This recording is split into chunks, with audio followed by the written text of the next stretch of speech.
Hello guys, প্রথমে আমি একটা আলুকে ছিলে নিলাম।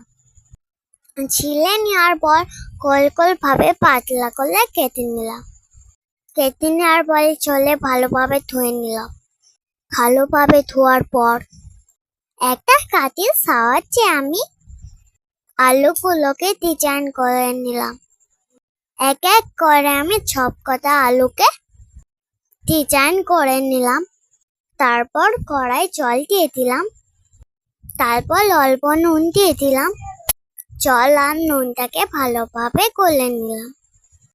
গলে নেওয়ার পর জলটা ফুটে উঠলে কেটে রাখা আলুগুলোকে দিয়ে দিলাম। আলুগুলোকে ভালোভাবে নাড়াচাড়া করে নিয়ে আলুগুলোকে 2 মিনিটের জন্য হালকা করে সিদ্ধ করে নিলাম। সিদ্ধ করে নেওয়ার পর আলুর মধ্যে থাকা জলগুলোকে একটা ছাঁকনির সাহায্যে আমি তুলে নিলাম। তুলে নেওয়ার পর একটা কড়াই আমি তেল ঢেলে দিলাম। তার মধ্যে আমি সিদ্ধ করে রাখা আলুগুলোকে ছেড়ে দিলাম।